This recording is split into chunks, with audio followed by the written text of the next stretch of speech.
والصلاة والسلام على سید الرسل وخاتم الانبیاء والمرسلین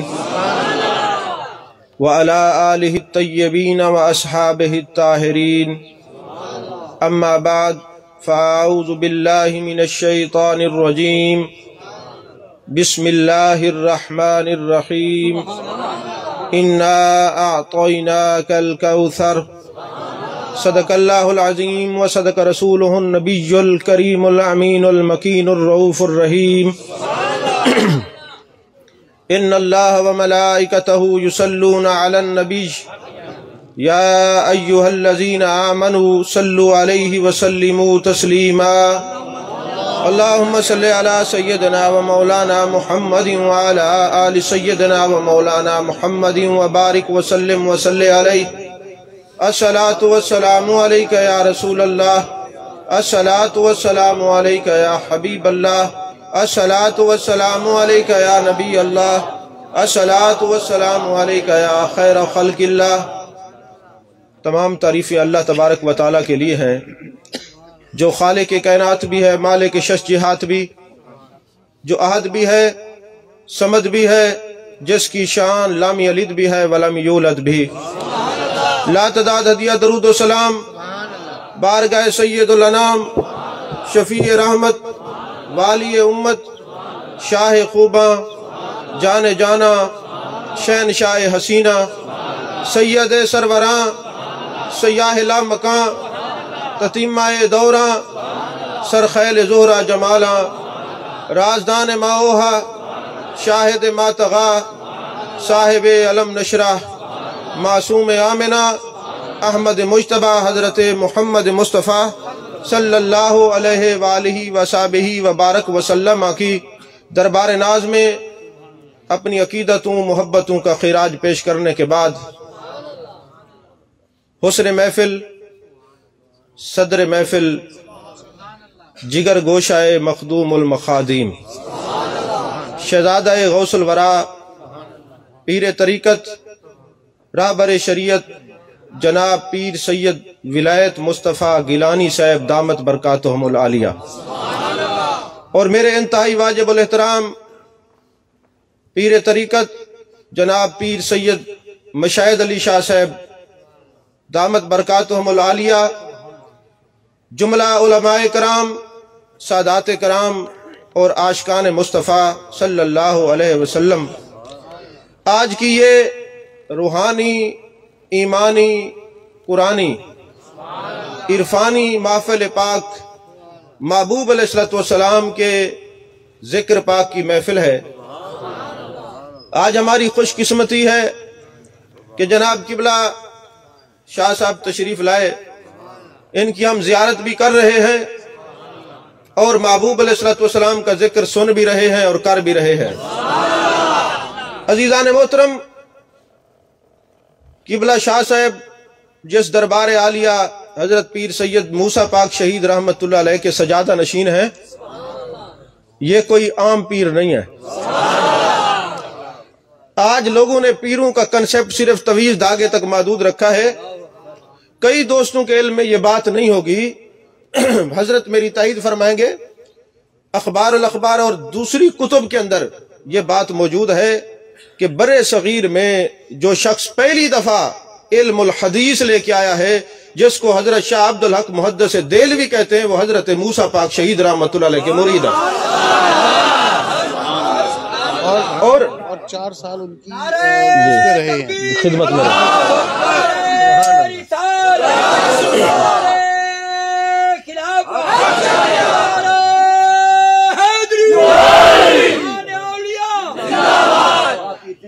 تو عزیزان محترم، مرید کیسے ہوئے ہیں؟ کسی کو کوئی مرید کرواتا ہے، کسی کو کوئی مرید کرواتا ہے۔ حضرت شاہ عبدالحق محدث دہلوی وہ ہیں جن کو تاجدار مدینہ نے بیعت کروایا، کسی عام شخصیت نے نہیں۔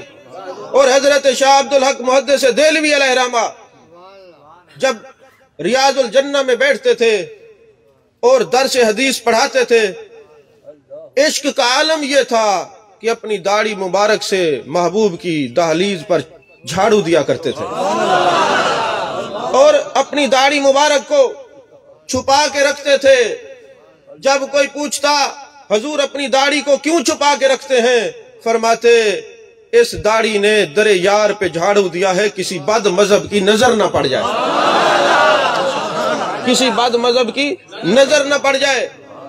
تو جب محبوب علیہ السلام نے دیکھا کہ میرا عاشق اٹھتے بیٹھتے میری حدیث بھی پڑھاتا ہے اور میرے عشق کا بھی علم بردار ہے، تو میرے آقا علیہ السلام نے فرمایا شاہ عبدالحق تم برے صغیر میں جاؤ، دہلی کے اندر جاؤ اور وہاں جا کے درس حدیث پڑھاؤ۔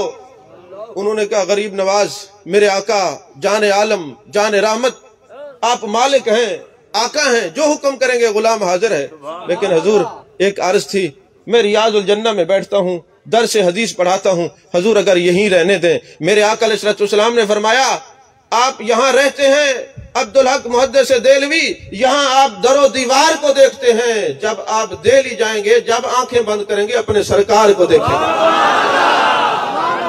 سرکار کی آمد، سرکار کی آمد، سونے کی آمد، مکی کی آمد، مدنی کی آمد، مدنی کی آمد، جشن عید میلاد النبی۔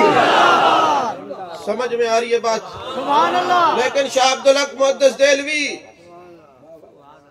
آپ نے دہلی میں قیام بعد میں کرنا ہے، اور میرا شہزادہ ہے جس کا نام حضرت موسیٰ پاک رحمت اللہ علیہ ہے، ان کی خدمت میں جانا، بیعت ہونا ہے، وہاں سے مہر لگوانی ہے۔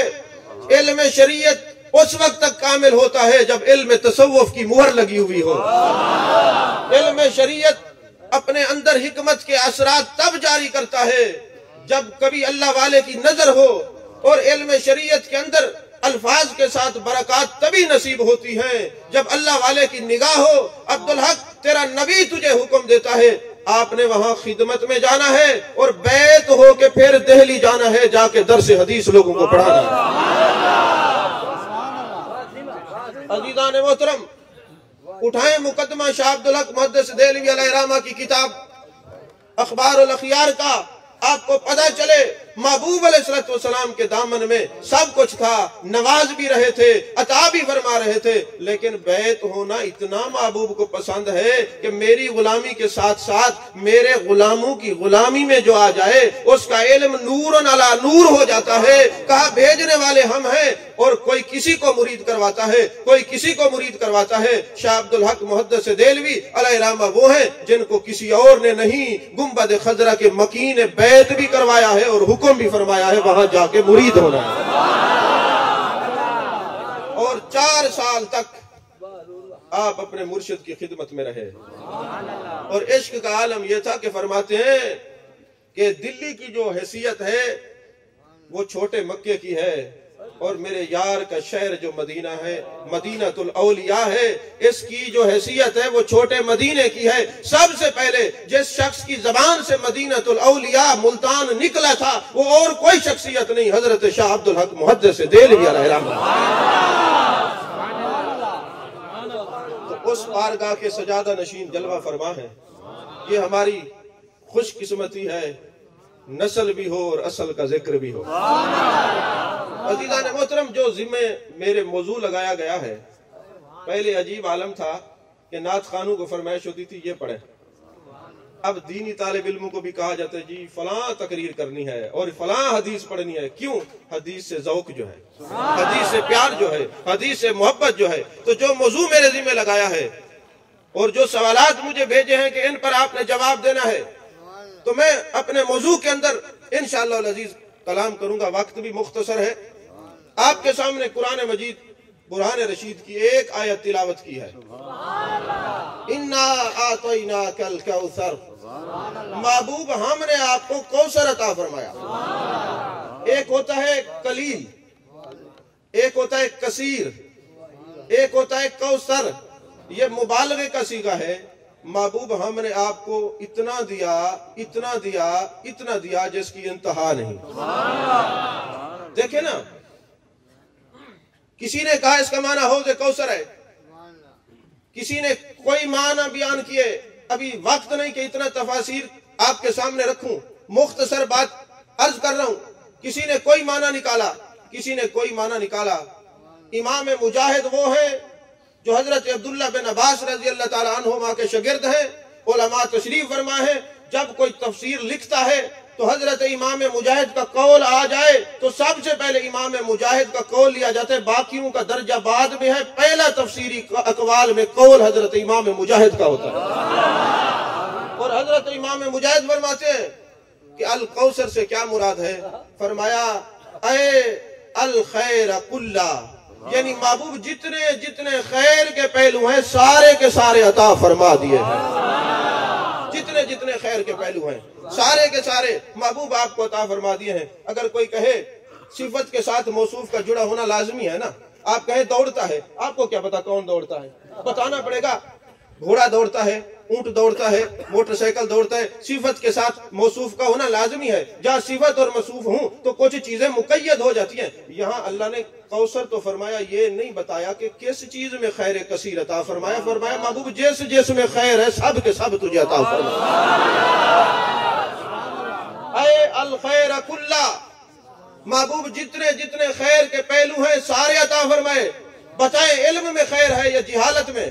علم میں خیر ہے تو علم کلی عطا فرمایا، اختیارات میں خیر ہے تو اختیارات کلی عطا فرمائے۔ جتنے جتنے پہلو ہیں خیر کے سب عطا کر دیے۔ اور کوثر کا معنی ہے جس کی انتہا ہی نہ ہو، اتنا زیادہ جس کی انتہا نہ ہو۔ اور ایک اور بات میں عرض کروں، ایک ہوتا ہے قلیل، ایک ہوتا ہے کثیر، ایک ہوتا ہے کوثر۔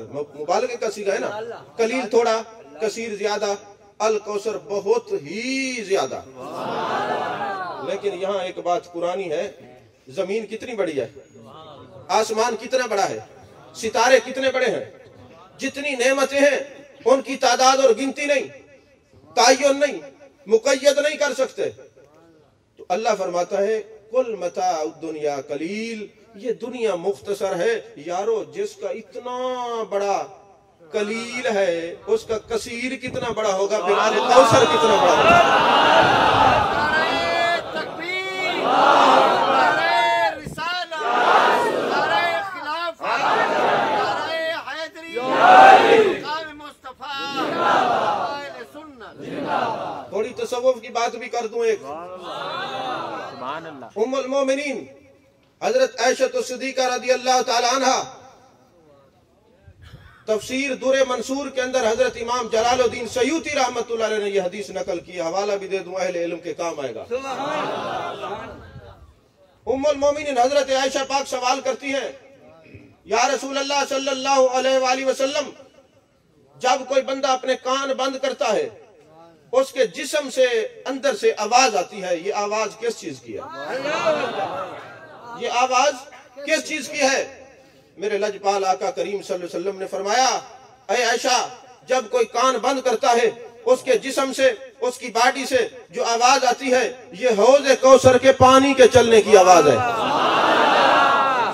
یہ حوض کوثر کے پانی کے چلنے کی آواز ہے۔ یارو دوسرے لوگ بعض کہتے ہیں نبی دور سے نہیں سنتا، نبی کا کرم دیکھیے، زمین پر بٹھا کر جنت میں حوض کوثر کے پانی کی چلنے کی آواز غلاموں کو سنا دی۔ زمین پر بیٹھ کر حوض کوثر کے پانی کے چلنے کی آواز سنا دی ہے۔ آپ کہیں گے کہ یہ تو غیر مسلم جو ہیں وہ بھی کانوں میں انگلیاں ڈالتے ہیں، ان کو بھی تو آواز آتی ہے۔ اب اس کی تشریح کے لیے آپ مقام رسول پڑھیں، میرے استاد محترم حضرت علامہ مولانا منظور احمد فیضی رحمت اللہ علیہ، انہوں نے تشریح کی ہے، فرمایا عبادت کا معنی ہے، یہ پیچھے کوئی بات کر رہے ہیں آپ تقریر سنیں، باتیں بعد میں کیجئے گا۔ وَمَا خَلَقْتُ الْجِنَّ وَالْإِنسَ إِلَّا لِيَعْبُدُونَ، اللہ نے انسانوں اور جنوں کو عبادت کے لیے پیدا کیا ہے۔ اور عبادت کیا ہے؟ کیا صبح کی 2 سنتیں اور 2 فرض؟ کیا ظہر کی 12 رکعتیں، عصر کی 8 یا 4 رکعت، مغرب کی 7؟ کیا یہ سارے فرائض اگر صبح کے 2 فرض، ظہر کے، عصر کے، مغرب کے، عشاء کے ملائے تو ٹوٹل 17 رکعت بنتی ہے؟ کیا 17 رکعت کے لیے انسان کو پیدا کیا؟ کیا عبادت اتنی ہے؟ مولا کائنات حضرت علی کرم اللہ وجہ الکریم فرماتے ہیں عبادت کا معنی ہے کہ اللہ فرماتا ہے وَمَا خَلَقْتُ الْجِنَّ وَالْإِنسَ إِلَّا لِيَعْبُدُونَ، لے یعبدون کا من اے لے یعرفونی، اللہ فرماتے مجھے پہچانو، میری معرفت حاصل کرو۔ در حقیقت عبادت معرفت خدا بندی کا نام ہے، تو جو یہ غیر مسلم ہیں آواز ان کو آتی ہے لیکن معرفت نہیں ہے، ان کے لیے زاں زاں کی آواز ہے، عاشقوں کے لیے حوض کوثر کے پانی کے چلنے کی آواز۔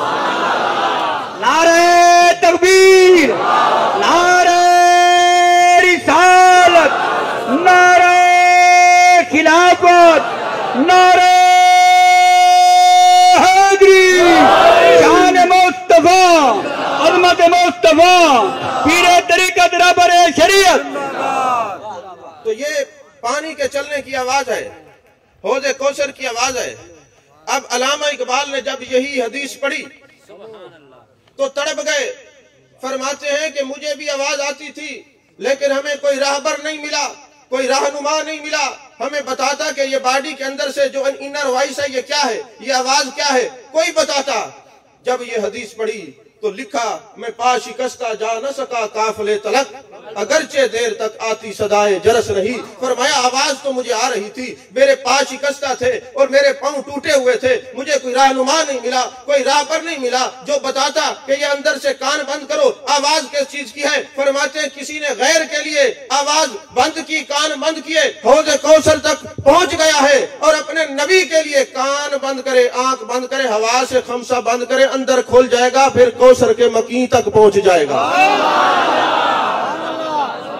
جب کان غیر کی بات نہیں سنیں گے، آنکھ غیر کو دیکھے گی نہیں، اور زبان جو ہے غیر کی بات نہیں کرے گی، یہ حواس خمسہ غیر کے لیے بند کر دیں گے، اللہ کے لیے جب یہ بند کریں گے بہر کی آواز بند ہوں گے، اندر کی آواز کھول جائیں گے۔ ابھی جنت میں پہنچے ہیں، پھر جنت کے حوض کوثر تک پہنچے ہیں، پھر جام کوثر پلانے والے نبی تک پہنچ جائیں گے۔ گوش بند ہو، چشم بند ہو، لب بند، گر نبینی نور حق برما بے خند۔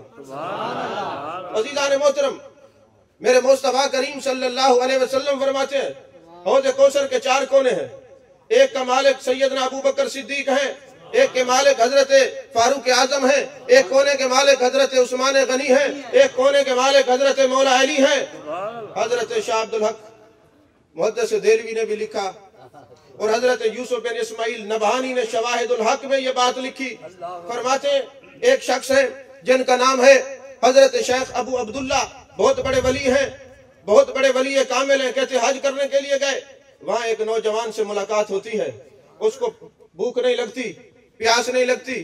حضرت شیخ ابو عبداللہ رحمت اللہ علیہ پوچھتے ہیں اے نوجوان، میں نے تجھے حرم میں دیکھا تو کھاتا نہیں پیتا نہیں، میں نے تجھے مینا میں دیکھا تیری خوراک نہیں، میں نے تجھے عرفات میں دیکھا کوئی چیز کھاتا پیتا نہیں، تجھے مزدلفہ میں دیکھا، تجھے دیکھ ہی رہے ہیں تو کھاتا پیتا نہیں۔ اس نے کہا حضور آپ نے تو آج دیکھا ہے، میں تو 12 سال سے کچھ نہیں کھاتا پیتا، مجھے نہ بھوک لگتی ہے نہ مجھے پیاس لگتی ہے، میں تو نہیں کچھ کھاتا پیتا۔ انہوں نے کہا وجہ کیا ہے؟ فرمایا میں ایسے لوگوں میں بیٹھتا تھا جو شیخین سے بغض رکھتے تھے، جو صحابہ کے لیے زبان درازی کرتے تھے، سب و شتم کرتے تھے۔ ایک رات میں سویا، خواب میں دیکھ رہا ہوں کہ میں حوض کوثر پہ گیا، سب سے پہلے سیدنا صدیق اکبر رضی اللہ تعالیٰ عنہ کے سامنے گیا، انہوں نے فرمایا تو سب و شتم کرتا چلا جا، حوض کوثر سے پانی نہیں پلاؤں گا۔ میں فاروق اعظم کے پاس گیا، انہوں نے بھی مجھے بھگا دیا، پھر حضرت عثمان کے پاس گیا، انہوں نے بھی بھگا دیا، پھر میں نے دیکھا حضرت مولا کائنات کھڑے ہیں، حضرت علی کرم اللہ وجہ الکریم کھڑے ہیں، ان کے پاس گیا، حضور مہربانی فرمائے، میں تو آپ کا نام لیتا تھا، ہر وقت آپ کے نام کو پکارتا تھا، اور تو میں آپ کے سامنے آیا، حضور مجھے حوض کوثر سے کچھ پلائیں۔ انہوں نے فرمایا جن کے دل میں ابو بکر کا بغض ہوگا علی بھی کچھ نہیں دے گا، جس کے دل میں فاروق اعظم کا بغض ہوگا مولا علی کچھ نہیں دیں گے، جن کے دلوں میں عثمان غنی کا بغض ہوگا مولا علی کچھ نہیں دیں گے، چل نکل یہاں سے، جن کے دلوں میں شیخین کی محبت نہیں علی ان کا کچھ نہیں لگتا۔ کہتے ہیں مجھے عجیب کیفیت طاری ہوئی، میں نے سامنے دیکھا تو محبوب کبریا صلی اللہ علیہ وسلم جلوہ گر تھے، میں نبی کریم صلی اللہ علیہ وآلہ وسلم کی بارگاہ میں گیا، حضور مجھے پیاس لگی ہے، زبان شدت پیاس سے نکل رہی ہے، آقا مجھے حوض کوثر سے پانی پلائیں۔ محبوب نے فرمایا جس دل میں ابو بکر کا بغض ہو میں بھی کچھ نہیں دیتا، جس دل میں فاروق اعظم کا بغض ہو میں بھی کچھ نہیں دیتا، جس دل میں عثمان غنی کا بغض ہو میں بھی کچھ نہیں دیتا، اور جس کے دل میں مولا علی کا بغض ہو میں کچھ نہیں دیتا۔ میں نے کہا حضور میں ناسمجھ تھا، نادان تھا، مجھے پتہ نہیں تھا، اب پتہ لگ گیا ہے، حضور اگر میں توبہ کر لوں تو پھر میرے لجپال آقا نے فرمایا اگر تو توبہ کرتا ہے پھر میں تجھے جام سے نہیں ید اللہ والے ہاتھوں سے کوثر پلاؤں گا۔ تو میرے آقا علیہ السلام نے، میں نے جب توبہ کی، قدم بوسی کی، محبوب کے قدموں سے لپٹ گیا، میرے آقا علیہ السلام نے ید اللہ والے ہاتھوں سے حوض کوثر سے اپنے ہاتھ ڈبو کے مجھے پانی پلایا۔ جب آنکھ کھلی خدا کی قسم ہے محبوب نے ایسا پلایا نہ بھوک لگتی ہے نہ پیاس لگتی ہے۔ نعرہ تکبیر، نعرہ رسالہ، ہاتھ چاہ کے نعرہ رسالہ، نعرہ خلافت، نعرہ حیدری، سرکار کی آمد، سرکار کی آمد، سونے کی آمد، مکی کی آمد، مدنی کی آمد، سچن عید میلاد النبی، پیرے طریقت رہبر شریعت۔ توجہ ہے قبلہ؟ اچھا قرآن پاک میں ہے اِنَّا أَعْطَيْنَاكَ الْكَوْثَرَ، توجہ کیجئے گا قبلہ، اللہ جب بھی اپنے محبوب کا ذکر کرتا ہے پہلے اپنا ذکر ضرور کرتا ہے۔ اِنَّا أَعْطَيْنَاكَ الْكَوْثَرَ اِنَّا أَرْسَلْنَاكَ شَاهِدًا وَمَا أَرْسَلْنَاكَ إِلَّا رَحْمَةً لِّلْعَالَمِينَ سُبْحَانَ الَّذِي أَسْرَىٰ بِعَبْدِهِ۔ آخر وجہ کیا ہے کہ جب محبوب کی بات آئے پہلے اپنا ذکر کرتا ہے، بعد میں یار کا ذکر کرتا ہے، اور جب اپنی بات کرتا ہے تو وہ الہکم الہ واحد۔ لیکن جب محبوب کی بات آتی ہے پہلے فرماتے ہیں ہم نے معراج کرائی، ہم نے حاضر ناظر بنایا، ہم نے سارے جہانوں کے لیے رحمت بنایا، ہم نے کوثر عطا کیا۔ یہ اپنی طرف اللہ اشارہ کیوں فرماتا ہے کہ ہم نے یہ کیا، ہم نے یہ کیا؟ اس کی دو وجوہات مفسرین کرام نے لکھی ہیں، خصوصاً ضیاء القرآن اور دوسری تفسیر روح المعانی اور تفسیر روح البیان پڑھ لیں، تفسیر مظری پڑھ لیں، تمام تفاسیر کے اندر دو وجوہات ہیں۔ اور وجوہات تو کئی ہیں، وقت تھوڑا ہے، دو عرض کر رہا ہوں، دو وجوہات ہیں۔ ایک وجہ تو یہ ہے اللہ تبارک و تعالیٰ فرماتا ہے میں نے آدم سے لے کر عیسیٰ علیہ السلام تک انبیاء اور رسول بھیجے، ان کے معجزات دیکھ کر لوگ کہنے لگے یا معاذ اللہ یہ خدا ہے یا خدا کا بیٹا ہے، وہ توحید کے ماننے سے انکار کر گئے۔ چلیں آدم سے لے کر عیسیٰ علیہ السلام تک اگر کوئی مشرک ہو جاتے تھے تو ایک امید لگی ہوئی تھی کہ سید الانبیاء آئیں گے، ختم الانبیاء آئیں گے، ختم نبوت کا تاج پہن کے آنے والے نبی آئیں گے، تاجدار ختم نبوت آئیں گے تو لوگوں کو کفر اور شرک کی وادی سے نکالیں گے۔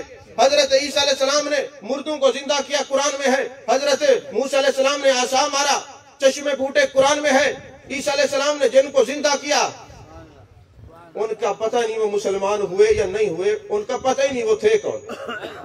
لیکن محبوب آپ کو میں نے خیر کثیر جو عطا فرمائی ہے کہ عیسیٰ علیہ السلام جن کو زندہ کریں ان کی خبر نہیں، محبوب آپ کے قدموں میں یہ برکت رکھ دیا، جس شہر مدینہ میں آپ قدم رکھ دے قیامت تک مٹی بھی شفا والی، وہ ہوا بھی شفا والی ہے۔ میرے آقا فرماتے لوگوں جب مدینے میں آیا کرو چہرے سے کپڑا ہٹا دیا کرو، اس کی ہوا کو بھی اندر جانے دیا کرو، اس کی مٹی کو بھی، کہ مدینے کی مٹی میں بھی شفا ہے، مدینے کی آب و ہوا میں بھی شفا ہے۔ حضرت سیدنا فاروق اعظم رضی اللہ تعالیٰ عنہ گزر رہے تھے تو صفا کا ایک صحابی نا مدینے کی گلیوں میں صفائی کر رہا تھا۔ ظاہر ہے جب مٹی اڑی ہوتی ہے تو لوگ کیا کرتے ہیں، کپڑا ایسے رکھ لیتے ہیں نا منہ پہ۔ تو حضرت فاروق اعظم کسی خیال میں جا رہے تھے، آپ نے کپڑا رکھ لیا، اور آگے بھی صفائی کرنے والا صحابی رسول تھا، اس نے کہا اے فاروق اعظم رضی اللہ تعالیٰ عنہ، آپ نے نہیں سنا محبوب علیہ السلام سے، میرے آقا علیہ السلام نے یہ نہیں فرمایا اب اس کو نہ چھیڑ، خراب کر رہے۔ جب ایک آواز ٹھیک چل رہی تھی ضرور چھیڑنا ہوتا ہے، آپ نے درود شریف پڑھے تو عرض کرنے لگے اے فاروق اعظم رضی اللہ تعالیٰ عنہ، محبوب علیہ السلام نے کیا فرمایا تھا کہ مدینے کی مٹی کو بھی اندر جانے دیا کرو، مدینے کی ہوا کو بھی اندر جانے دیا کرو، شفا ہے۔ فوراً فاروق اعظم چہرے سے کپڑا اٹھاتے فرماتے ہو میں بے خیالی میں جا رہا تھا، اے میرے محبوب کے اصحابی تم نے سچ کہا۔ میرے آقا جب مدینے سے کہیں سے آتے تھے فرماتے تھے کہ جلدی کرو اور مدینے میں جا کے لمبے لمبے سانس لو، یہ حدیث پاک ہے، مدینے میں جا کے لمبے لمبے سانس لو، کہ یہ جب لمبے لمبے مدینے میں تم سانس لو گے تمہارے اندر کی بیماریاں ختم ہو جائیں گی، یہ ہوا اندر جائے گی تو یہ ہوا منبع شفا ہے، تمہیں شفا عطا فرما۔ اور میرے آقا نے فرمایا المدینہ المعلقہ بالجنہ، یہ مدینہ زمین پر بھی ہے، لیکن مدینے آنے والوں سن لو، جب تم مدینے میں چلتے ہو یہ جنت میں معلّہ کے گویا تم جنت میں چل رہے ہو۔ تو محبوب جو عیسیٰ علیہ السلام تھے انہوں نے مردے زندہ کیے، سچ ہے قرآن میں اللہ کے حکم سے بیماروں کو شفا عطا کی، پتہ نہیں وہ بیمار کہاں ہیں، لیکن محبوب آپ تو اتنا منبع معجزات ہیں، منبع شفا ہیں، آپ تو جس دھرتی پہ قدم رکھ دے قیامت تک وہ دھرتی شفا والی بن جاتی ہے۔ یہ ہے اِنَّا أَعْطَيْنَاكَ الْكَوْثَرَ۔ تو محبوب علیہ السلام جس دھرتی پہ قدم رکھ دے وہ منبع شفا ہو جاتی ہے۔ اب ان کا نہیں پتا، چلیں عیسیٰ علیہ السلام کو لوگوں نے اللہ کا معاذ اللہ بیٹا کہہ دیا، حضرت عزیر کے بارے میں، دوسرے انبیاء کے بارے میں، فرمایا محبوب ہم نے آپ کی تعریف سے پہلے اپنا نام اس لیے لگایا ہے کہ آپ چاند کے 2 ٹکڑے کریں تو لوگ یہ سمجھے عطا یہ خدا کی ہے۔ آپ انگلیوں سے چشمے نکالیں تو یہ پتا چلے عطا یہ خدا کی ہے، یہ شانیں اور یہ عظمتیں آپ کو اللہ نے دی ہے، یہ اللہ کی نے جو دیا یہ آپ کی عطا اللہ کی عطا کرتا ہے، اللہ نے عطا کی ہے۔ ایک تو یہ وجہ ہے کہ محبوب جو بھی عظمت کا اظہار ہو آپ چاند کے 2 ٹکڑے کریں، انگلیوں سے پانی نکالیں، آپ کے چشمے نکالیں، جو کچھ بھی ہو تو پتہ یہ چلے یہ جتنا اظہار ہو رہا ہے یہ اللہ نے عطا کیا ہے اپنے محبوب کو، تاکہ کوئی گمراہ نہ ہو جائے۔ اگر کوئی گمراہ ہو جائے، پہلے تو ہم بھی آتے رہے لوگ گمراہ ہوتے تو ایک آس یہ تھی کہ محبوب آئیں گے، اب پھر کس نے آنے، آپ تو ختم نبوت کا تاج پہن کے آئے ہیں۔ اس لیے یہ جو بھی آپ کی عظمتیں بیان کرے تو محبوب پہلے میرا ذکر ہو تاکہ پتہ چلے یہ جتنی شانیں اور عظمتیں ہیں، معجزات ہیں، کمالات ہیں، یہ سب اللہ نے آپ کو عطا کیے ہیں۔ اور دوسری وجہ کیا ہے؟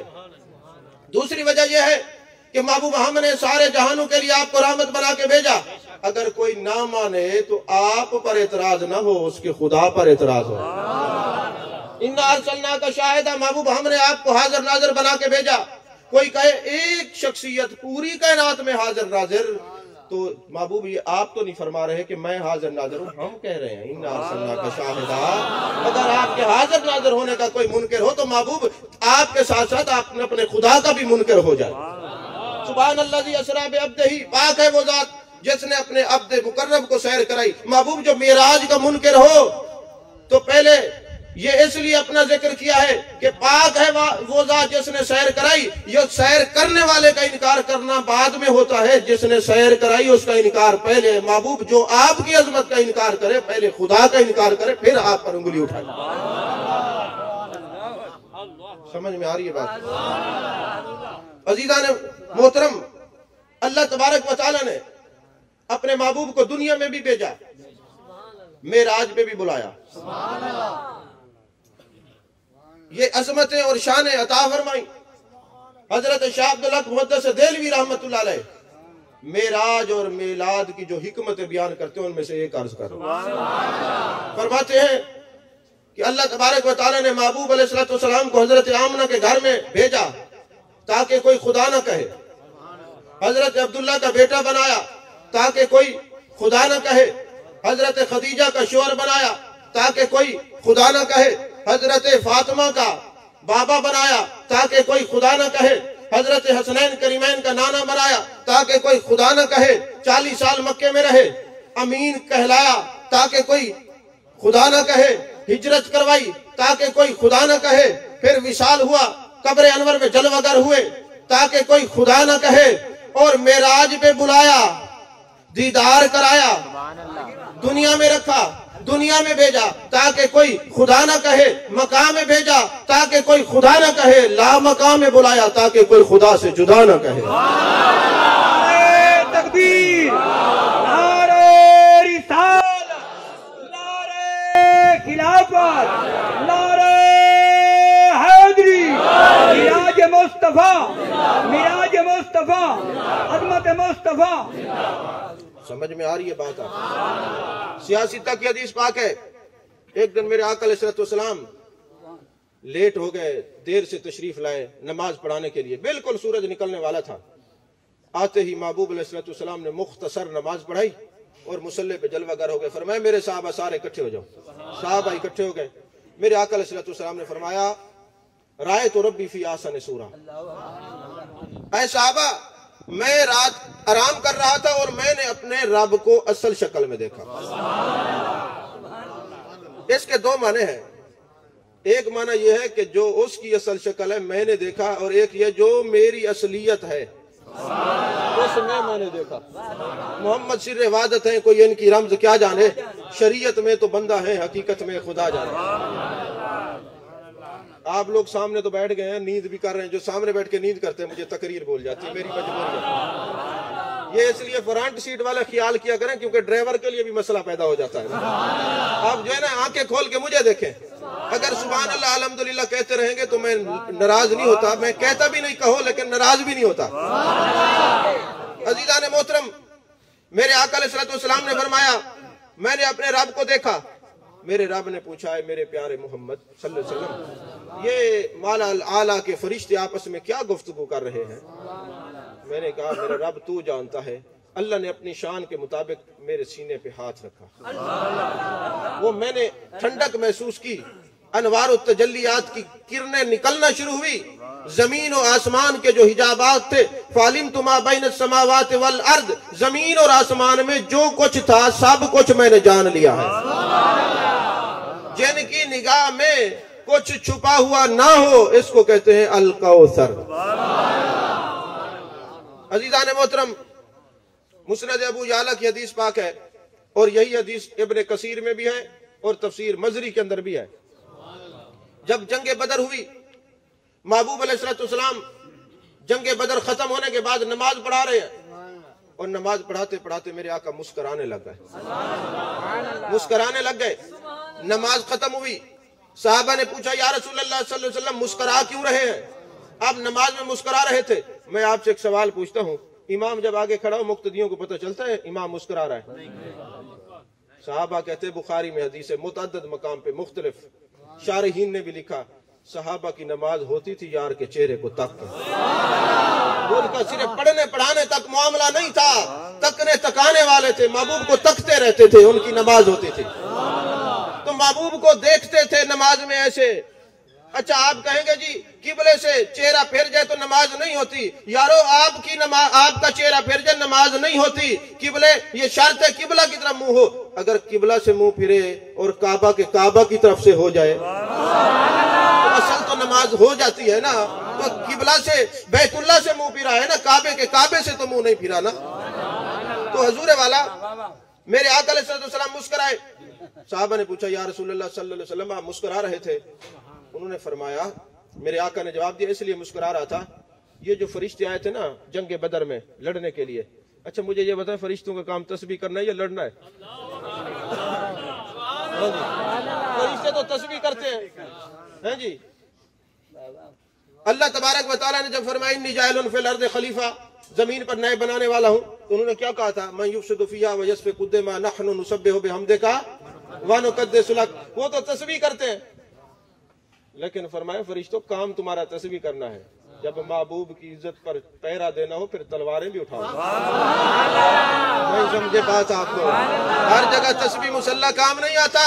فرشتے نوری مخلوق ہو کے آج اپنے محبوب کے پاس آئے ہیں، رب کے یار کے پاس آئے ہیں اور ساتھ ساتھ لڑ رہے ہیں۔ میرے آقا فرماتے ہیں اب جنگ ختم ہو گئی، لڑائی ختم ہو گئی، اب جبریل امی سارے فرشتوں کو لے کے جب جاتا ہے، اللہ فرماتے ہیں میرے فرشتوں تم میرے یار سے اجازت لے کے آئے ہو؟ میرے یار سے۔ میں نے 3 کتب کے حوالے دیا، مسند ابو یعلا، تفسیر مزری، تفسیر ابن کثیر، اور ان دونوں تفاسیر میں بھی مسند ابو یعلا کے حوالے سے حدیث نقل ہے۔ یہ بھی عرض کرو حدیث حسن ہے، سمجھ میں آ رہی ہے بات؟ تو فرمایا تم میرے یار سے اجازت لے کے آئے ہو؟ انہوں نے کہا جنگ ختم ہوگی، باری تعالیٰ ہم واپس آ گئے۔ فرمایا جاؤ میرے یار سے اجازت لے کے آئے۔ ارے جو مسلح پہ کھڑے ہوں، نماز میں ہوں، حالت احسان میں ہوں، وہ فرشتوں کے جواب بھی سن رہے ہوں، خدا کا سوال بھی سن رہے ہوں، مخلوق بھی دیکھ رہی ہو، خالق کا کلام بھی سن رہے ہوں، یہ ہے انا اعطیناک الکوثر۔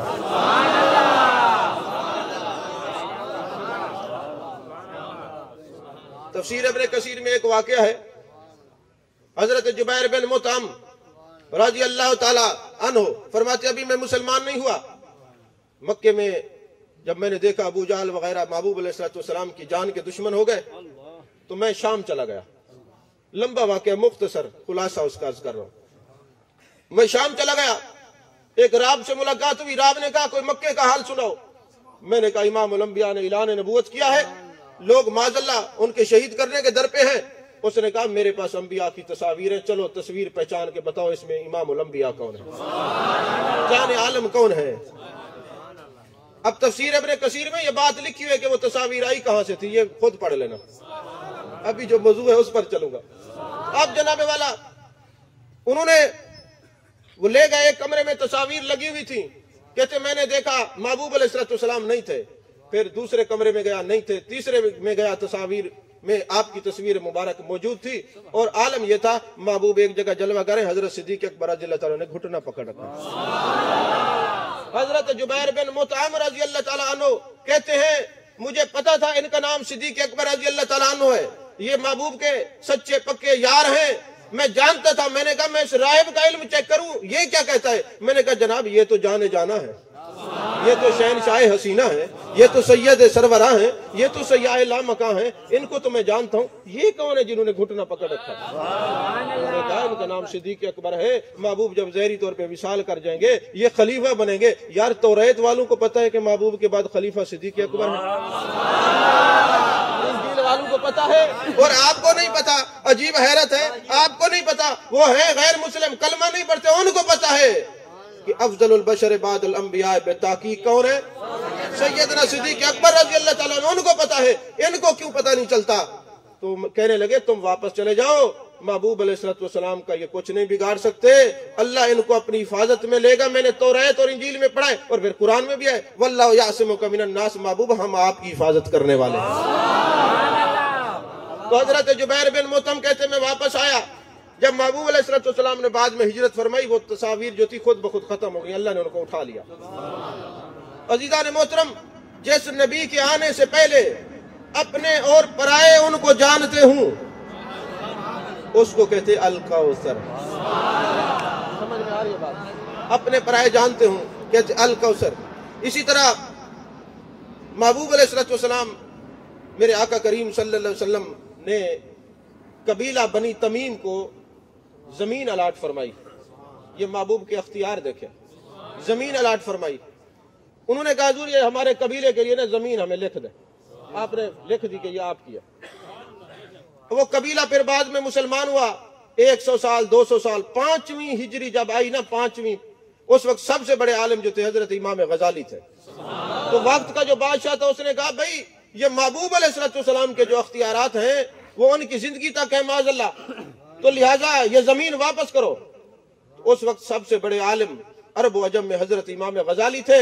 ان کے پاس جب فتویٰ آیا فرمایا جو یہ بات کرتا ہے وہ دائرہ اسلام سے فارغ ہے, واجب القتل ہے. کہ محبوب علیہ السلام کے بارے میں اللہ نے فرمایا فلا وربک لا یؤمنون حتی یحکموک. محبوب تیرے رب کی قسم وہ مومن ہی نہیں ہے جو آپ کو اپنا حاکم نہ مانے.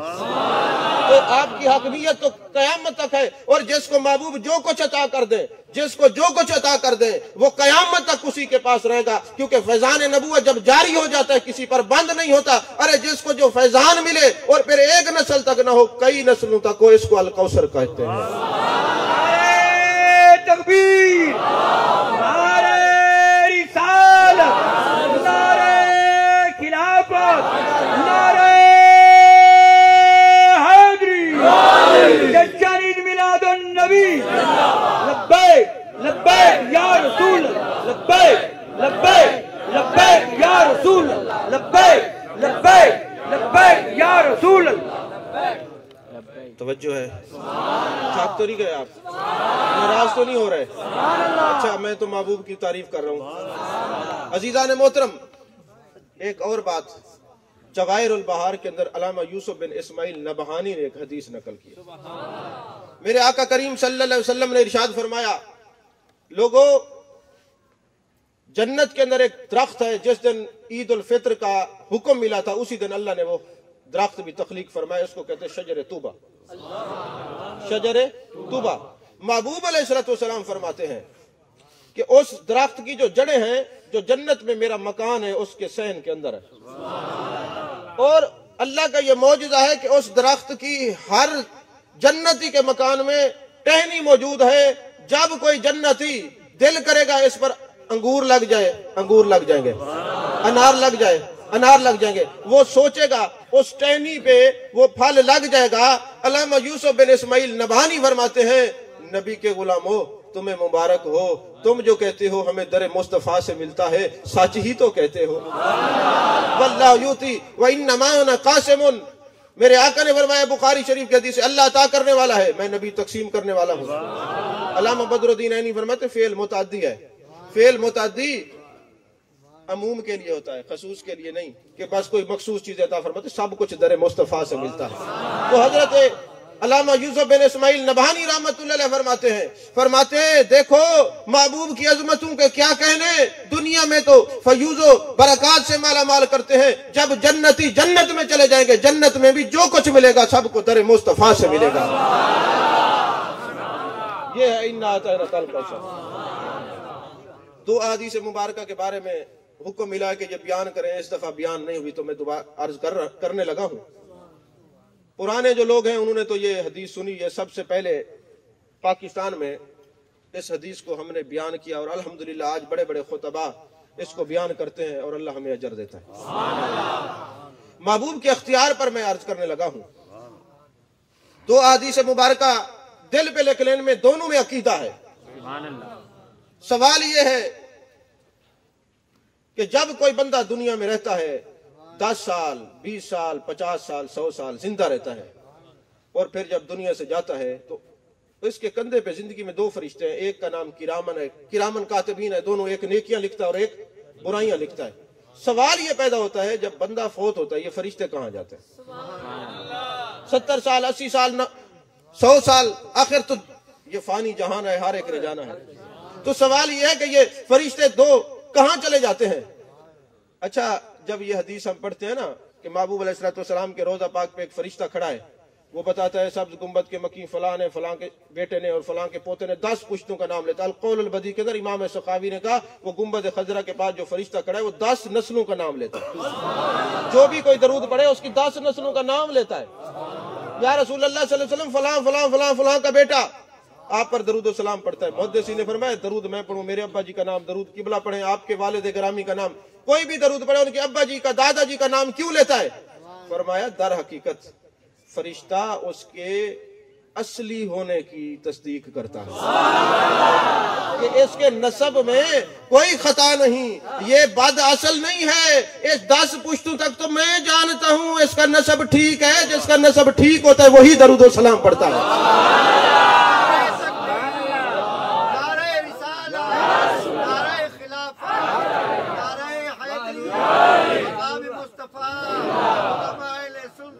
تو جس کا نسب ٹھیک ہوتا ہے پھر وہ بتاتے ہو لوگوں امام الانبیاء تو تمام انبیاء کے سردار ہیں، وجہ تخلیق کائنات ہیں، ارسلت الی الخلق کافہ، سب کے رسول ہیں، میں تو ان کے در کا نوکر ہوں۔ ارے جن کے در کے نوکر تمہاری 10 پشتوں کو جانتے ہیں تو نبیوں کے سردار کے جاننے کا عالم کیا ہوگا؟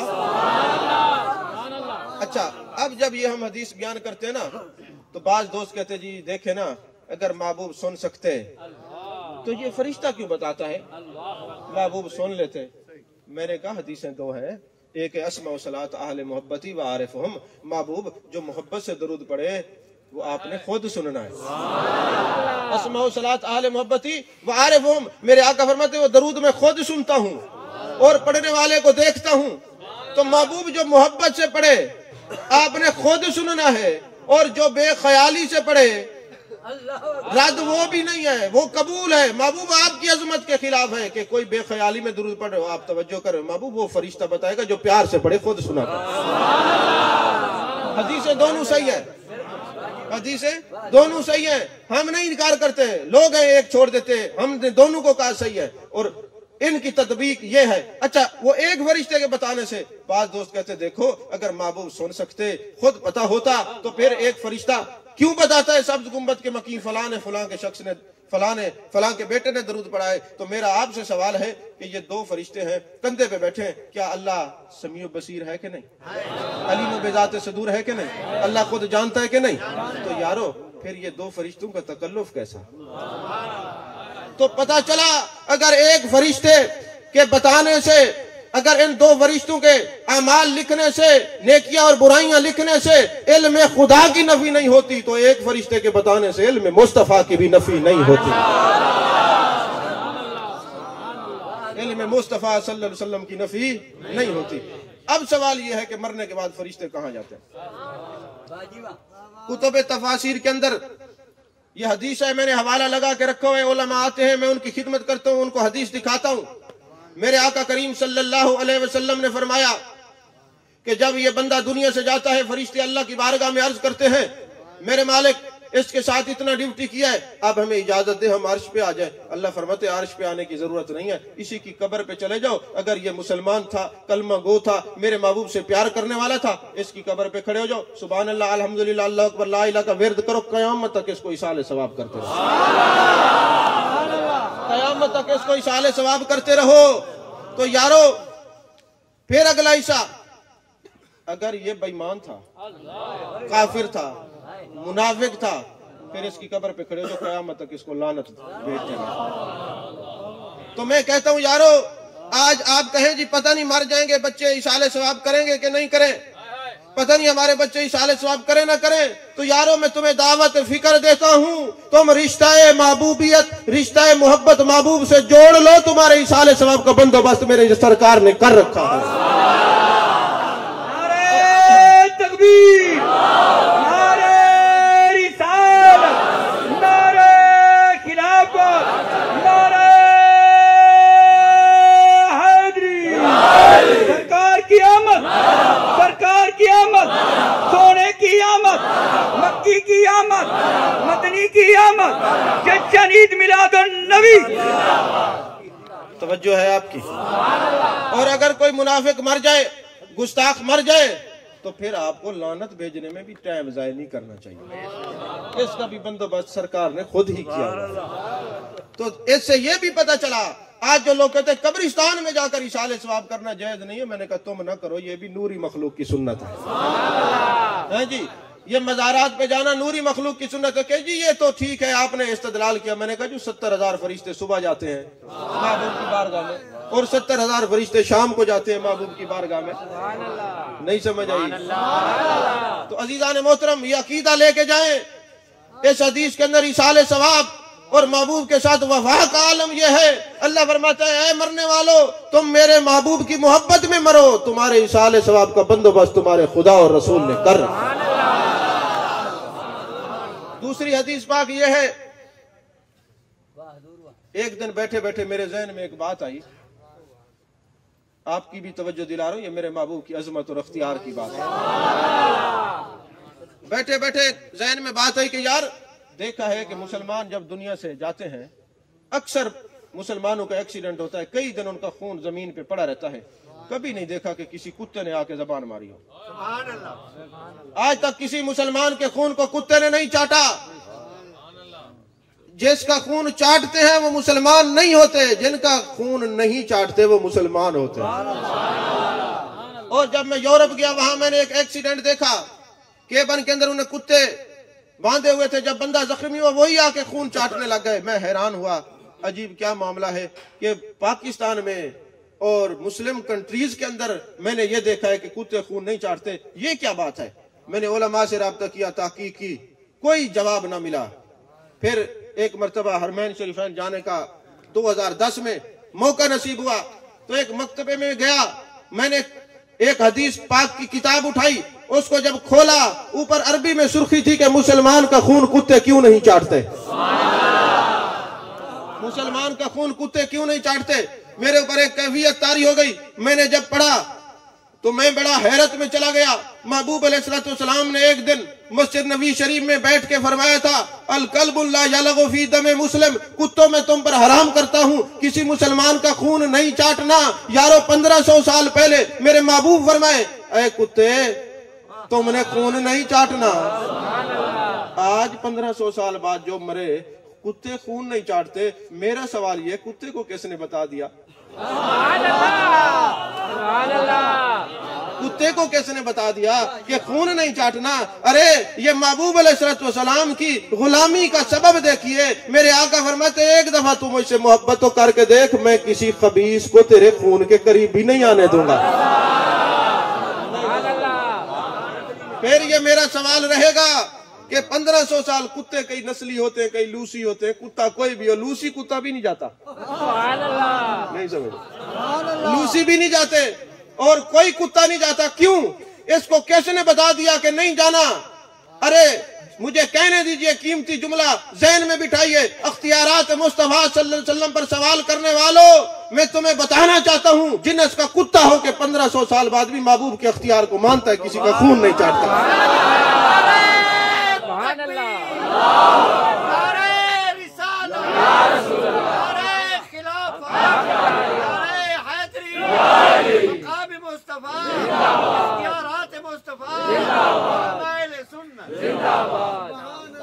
تو قبلہ گفتگو ختم ہو گئی، جو میں نے سبق سنانا تھا سنا دیا، عقیدے پر بھی اور محبوب کی عظمت پر بھی گفتگو کی ہے۔ تو ہر روز جو سوالات آتے ہیں، جو لوگ آتے ہیں ان کو ہر روز ہم جوابات دیتے ہیں، اور کمال یہ ہے کہ جتنے پڑھے لکھے حضرات ہیں وہ اپنے گرد دائرہ بنا لیتے، لوگ ان کے قریب نہیں ہوتے۔ ہم نے وہ دائرہ نہیں رکھا حضور، جو بھی سوال کرتے ہم شرح صدر کے ساتھ اس کو جواب دیتے۔ آج ہم نے ادھر آنا تھا، لوگوں نے واٹس ایپ پر سوال کیا، جی شام کو آ رہے ہیں، ہم ہوں گے، اس کا جواب دے کے جائیے گا۔ میں نے کہا ہمیں اور کچھ آتا نہیں، جواب ہی آتا ہے۔ آپ کریں سوال، مجھے خوشی ہوتی ہے کہ دوسرے لوگ سوال کرتے ہیں، آپ سوال نہیں کرتے، جب وہ سوال کرتے تم پٹڑی سے اتر جاتے ہو۔ آپ اپنے علماء کے ساتھ جڑ کے رکھیں، اپنے مشائخ کے ساتھ جڑ کے رہیں، اللہ والوں کی سنگت و صحبت اور معیت میں رہیں۔ یہ جو اللہ نے فرمایا یا ایھا الذین آمنوا اتقوا اللہ وکونوا مع الصادقین، اے ایمان والو اللہ سے ڈرو اور سچوں کی سنگت اختیار کرو۔ روح البیان اٹھا لیں، روح المعانی اٹھا لیں، ابن عربی کو پڑھ لیں، تمام مفسرین نے لکھا ہے مع الصادقین سے مراد اولیاء ہیں۔ جمہور کا یہ مذہب ہے، مع الصادقین سے مراد اولیاء ہیں۔ تو ابن عربی نے ایسے اگلی بات کی، انہوں نے کہا اگر کسی بندے کو سچا دیکھنا ہو تو اس کی لمبی داڑھی نہ دیکھنا، اس کا حافظ ہونا نہ دیکھنا، اس کا عالم ہونا نہ دیکھنا، اس کا مدرسہ نہ دیکھنا، اس کی کتابیں نہ دیکھنا، اس کی تبلیغیں نہ دیکھنا۔ کسی کے سچائی کی علامت یہ ہے کہ ان کا اگر تعلق ان کی صفوں میں ولی پائے جائیں تو وہ سچے ہیں۔ میں نہیں کہہ رہا، قرآن میں یا ایھا الذین آمنوا اتقوا اللہ وکونوا مع الصادقین، قرآن یہ بتا رہا ہے کہ اگر تم نے سچوں کو تلاش کرنا ہو، جن کی صفوں میں ولی مل جائیں وہ سچے ہیں۔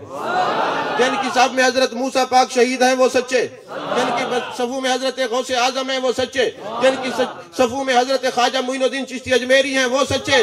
الغرض کہ وہ کہتے ہیں تفاسیر کے اندر مفسرین کہ کسی کو سچا دیکھنے کے لیے اس کی داڑھی اور کتابیں اور اس کی خدمت نہیں دیکھنی، دیکھنا ہے جس صف میں وہ ہے اس صف میں ولی ہے کہ نہیں۔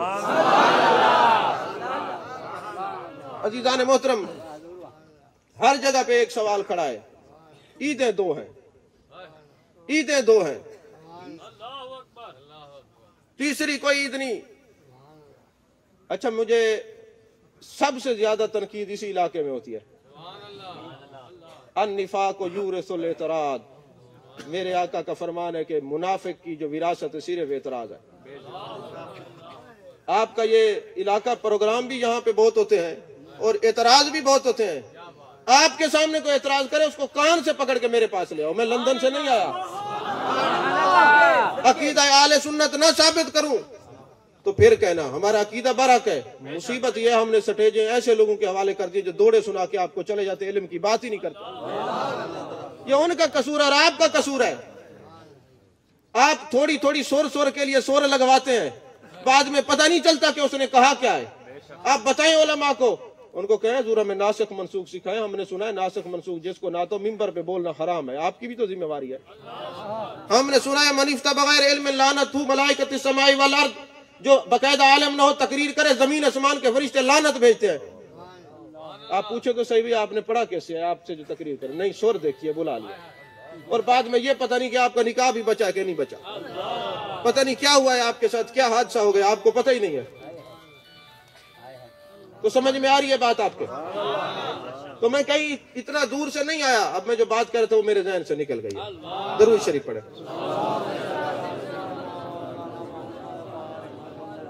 چلیں میں نہیں وہ تو میں اور کوئی بات کر رہا تھا، اسی لیے میں کہتا ہوں اٹھ کے پیسے نہ دو، مجھے بات بھول جاتی ہے۔ ہم مطالعہ کر کے آتے ہیں، پڑھ کے آتے ہیں۔ آپ بتائیں روزانہ نئی گفتگو ہوتی ہے نا، عقیدے پر ہوتی ہے نا، عقیدہ مضبوط ہو رہا ہے تو یہ بعد میں جو اعتراض کرنے والے ان کو پکڑ کے لایا کریں۔ ہاں جی سوال کیا کریں، آپ کو اجازت ہے آپ سوال کیا کریں، الحمدللہ یہ فقیر جواب دے گا۔ ہم عالم نہیں ہیں، میں عالم نہیں ہوں۔ من کانا، میرے آقا نے فرمایا من قال انا عالم فهو جاہل، ہم دینی طالب علم ہیں اور دین کے چوکیدار ہیں، چوکیدارہ کر رہے ہیں۔ تو جناب والا ذہن میں آ گئی بات تو میں کروں گا، کر میں کچھ اور رہا تھا۔ جو سوال ہے جی عیدیں دو ہیں، تیسری کوئی عید نہیں۔ میں پوچھتا ہوں وہ دو عیدیں بھی کس کی وجہ سے ہیں؟ وہ جو دو عیدیں مناتے ہیں وہ کس کی وجہ سے ہیں؟ اور پھر آپ کو یہ کس نے بتا دیا کہ دو عیدیں ہیں؟ نسائی شریف کی اور ابو داؤد شریف کی حدیث پاک ہے، میرے آقا علیہ الصلوۃ والسلام نے فرمایا کہ ان یوم الجمعۃ سید الایام، یہ جمعے کا دن تمام دنوں کا سردار ہے، ھذا عید للمسلمین، یہ مسلمانوں کے لیے عید کا دن ہے۔ اور یہ وجہ کیا ہے عید بننے کی؟ فرمایا فیہ خلق آدم وقبض، اس دن آدم کی تخلیق ہوئی اور اس دن آدم کا وصال ہوا۔ میں پوچھتا ہوں جس دن آدم کی تخلیق ہو وہ عید ہے،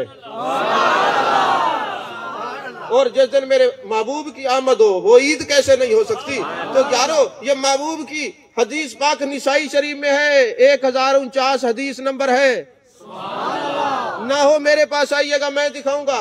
ابو داؤد شریف میں ہے، جو بندہ میرے محبوب کے فرمان کو سچا مانتے ہاتھ کھڑا کرے۔ کیا میرے آقا نے نہیں فرمایا کہ یہ جمعہ جو ہے یہ عید کا دن ہے؟ تو یارو مجھے کہنے دیجئے آدم علیہ السلام کی تخلیق کا دن عید ہو سکتا ہے اور آدم مقتدی ہے، میرے آقا امام الانبیاء ہیں، تو امام الانبیاء کی ولادت کا دن عید کیوں نہیں ہو سکتا؟ اور پھر حیرت کی بات ہے محبوب نے فرمایا جمعہ عید کا دن ہے۔ یہ سال میں کتنے جمعے بنتے ہیں آپ کو پتہ نہیں ہوگا، یہ صرف مولویوں کی ڈیوٹی ہے۔ آپ جائیں تو آپ کو پتہ ہو، کبھی مسجد سے گزرے تو آپ تو جاتے ہی اس وقت جب خطبہ ختم ہونے والا ہو۔ یہ جشن مرضی ہے مناتے رہیں، جب تک مشن پر عمل نہیں کریں گے جشن قبول نہیں ہوتے۔ جشن کے ساتھ مشن ضروری ہے، مشن کے ساتھ جشن ضروری ہے۔ 52 جمعے بنتے ہیں سال میں، 365 کو آپ گنتی کریں 52 جمعے بنتے ہیں۔ ملا جی آپ تو 2 عیدوں کی بات کرتے تھے، یہ تو 52 ہے، 52 اور 2 54 جمعے تو نے پچا لیے، ایک عید نہیں منتی، ایک عید 54 عیدیں تجھے برداشت ہو گئی، ایک عید نہیں۔ اور یہ 54 کی 54 میرے محبوب علیہ الصلوۃ والسلام کی ولادت کی وجہ سے ہے، اگر میرے محبوب نہ ہوتے یہ 54 نہ ہوتی۔ سمجھ میں آ رہی ہے بات؟ لیکن اگلی بات بھی ہے، جب عید الفطر ہوتی ہے ان کو فطرانے ملتے ہیں، اور جب قربانی کی عید ہوتی ہے ان کو کھالیں ملتی ہیں۔ مولی جی جب تجھے فطرانے ملے تیری عید، جب تجھے کھال ملے تیری عید، جب ہمیں آمنہ کا لال ملے ہماری عید۔ تکبیر، نعرہ رسالت، نعرہ خلافت، نعرہ حیدری، سرکار کی آمد، سرکار کی آمد، سونے کی آمد، مکی کی آمد، مدنی کی آمد، مدنی کی آمد، مدنی کی آمد، مدنی کی آمد، مدنی کی آمد، آقا کی آمد، آقا کی آمد، جشن عید میلاد النبی، پیر طریقت رہبر شریعت۔ حضور والا میلاد میں ہوتا کیا ہے؟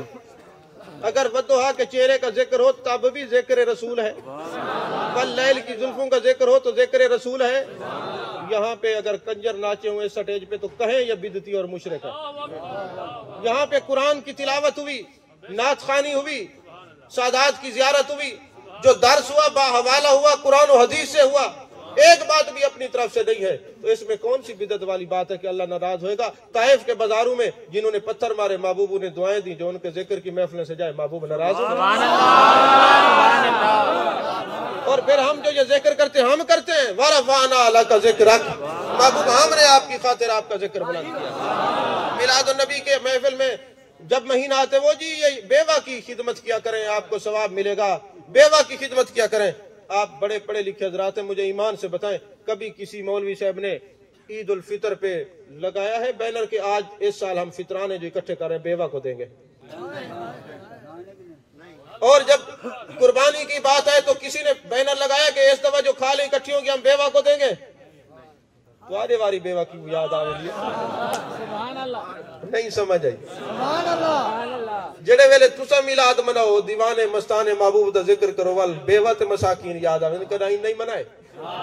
میں اعلان کرے نہ کرے کوئی ادارہ بناویں بیوہ مساکین سب تو زیادہ میں حصہ دے کیونکہ انہاں تے اعتراض ہی کرنے نا دیونی چونی کشا کرے۔ اچھا جی یہ بتائیں قرآن مجید جو ہے صاحب قرآن جب دنیا میں آئے تو ایک دفعہ میلاد ہو گئی اور پھر آپ ہر سال میلاد کیوں مناتے ہیں؟ میں نے کہا ہر چیز کا موسم ہوتا ہے، 14 اگست کو پاکستان بناتا، ہر سال پاکستان کی یاد کیوں مناتے ہیں؟ نہیں سمجھ آئی؟ بھائی دیکھو یہ جو قرآن ہے اللہ تعالیٰ نے فرمایا لیلۃ القدر میں ہم نے اس کو نازل کیا، یہ ایک ہی مرتبہ عزت والا قرآن بیت العزت پہ اللہ نے بھیج دیا۔ قرآن تو ایک بار آیا، بہاریں تو ہر سال 27ویں اور اس میں رمضان المبارک کے آخری عشرے میں آ جاتی ہیں۔ اچھا مجھے یہ بتائیں، میں خود نہیں کہہ رہا، مواہب الدنیا اٹھائیں، امام زرقانی آج سے 500 سال پہلے کے امام ہیں، ان سے کسی نے سوال کیا حضور یہ بتائیں میلاد افضل ہے یا لیلۃ القدر افضل ہے؟ میں اپنی طرف سے نہیں کہہ رہا، یہ محدث ایسے ہیں ان کو سب پڑھتے ہیں، حوالے سے بات کرو، امام زرقانی کا مطالعہ کریں، انہوں نے کہا یہ جو مولود کی رات ہے یہ لیلۃ القدر سے افضل ہے۔ انہوں نے کہا حضور دلیل دیں، فرمایا دلیل یہ ہے وَنُنَزِّلُ مِنَ الْقُرْآنِ مَا هُوَ شِفَاءٌ، یہ قرآن جو ہے مومنوں کے لیے رحمت ہے اور میرے آقا سارے جہانوں کے لیے رحمت ہے، اور یہ اگر صاحب قرآن نہ آتے تو قرآن نہ آتا، لہٰذا مولود کی رات لیلۃ القدر سے بھی افضل ہے۔ اچھا جناب والا یہ جی میلاد کا جو کھانا ہے یہ مشتبہ ہے، یہ نہیں کھانا چاہیے۔ کیوں جی؟ نبی کا نام لگ جاتا ہے۔ میں نے کہا میلاد کے کھانے میں نبی کا نام لگ جائے تو حرام ہو جاتا ہے، اور پھر یہ ولیمے کے کھانے پہ جب تمہارے بچے کا نام لگتا ہے پھر نہیں سمجھ آئی۔ دیکھیں ایک بات آپ مجھے بتائیں، کیا محبوب علیہ السلام کا حکم نہیں ہے کہ کسی کا بیٹا پیدا ہو جائے یا بچی پیدا ہو تو وہ عقیقہ کرے؟ عقیقہ سنت ہے نا، عقیقہ بیٹی کے لیے ایک جانور اور بیٹے کے لیے 2 چھوٹے، بڑا ہو تو پھر بیٹی کے لیے 1 حصہ اور بیٹے کے لیے 2، جو شرائط قربانی کے ہیں وہی عقیقے کے جانور کے ہیں۔ اگر 13 پتر جمے تو ان دی عقیقے دی خوشی دا کھانا جائز ہے تو نبی دی ولادت دا کھانا کیویں نہ جائز ہے؟ نہیں سمجھ آئی یار، سوچو تو صحیح نا، عقیقے کا کھانا جائز، 13 پتر جمے یا دھی جمے وہ کوئی عقیقہ کرے تو وہ جائز ہے، اور محبوب علیہ السلام دی ولادت دا ہوئے تو گل تے کوئی سچوے نظر آتا۔ آج ہی تھا میں کو کہیں واٹس ایپ تے سوال کیتے، صحیح ڈاکٹر صاحب اساں گیٹ بنائے تو تے لکھے سے یا رسول اللہ، ایک بندہ پروں لنگ کے گئے، اچھا وہاں کہ میں تے تلو ہی نہیں ٹپدا تے اے دا صاحب ایسا غلط کیتا یا انہیں غلط کیتا؟ میں کہ انہیں غلط کیتا۔ کہ جی کیویں؟ میں کہ اگر یا رسول اللہ گیٹ تے لکھے ہوئے تے بندہ تلو نہیں ٹپدا تے جنت گیٹ تے یا رسول اللہ لکھے آپ کو بھی حدیث اٹھائیں، ساری حدیثوں کی کتاب میں لکھا ہے جنت کے دروازے میں لکھا ہوا ہے محمد الرسول اللہ، جنت کے رخساروں میں لکھا ہوا ہے محمد الرسول اللہ، پھلوں پہ درختوں پہ پتوں پہ ہر جگہ لکھا ہے یا رسول اللہ، تو ہم رسول اللہ کے جنت یار چڑ کڑ نہ ہوئے، دیکھو تو حیرت ہے۔ تو عزیزان محترم اس کے بعد ایک آخری بات یہ یاد رکھیں، کوئی بندہ آپ کو کہے کہ ہمیں دلائل دو، وقت مختصر ہے، آپ نے کہنا ہے ہم نے بغیر کسی دلیل کے میلاد منانا ہے۔ دلیل پوچھنی ہے تو ادھر جاؤ، ہم اپنے نبی کا کلمہ بغیر کسی دلیل کے پڑھتے ہیں، ہم خدا کو ایک واحد بغیر کسی دلیل کے مانتے ہیں، ہم اپنے محبوب کی عظمتیں وہ میلاد کی صورت میں ہوں، معراج کی صورت میں ہوں، کمالات کی صورت میں ہوں، معجزات کی صورت میں، تو دلائل ڈھونڈتے رہے، ہم بغیر دلیل کے بناتے ہیں۔ جب آپ محبوب سے وفاداریاں بغیر کسی شرط کے رکھیں گے، پھر آپ دیکھیں گنبد خضرا کے مکی آپ سے کتنا راضی ہیں۔ اللہ تبارک و تعالیٰ میری حاضری کو قبول فرمائے۔ وآخر دعوانا الحمدللہ۔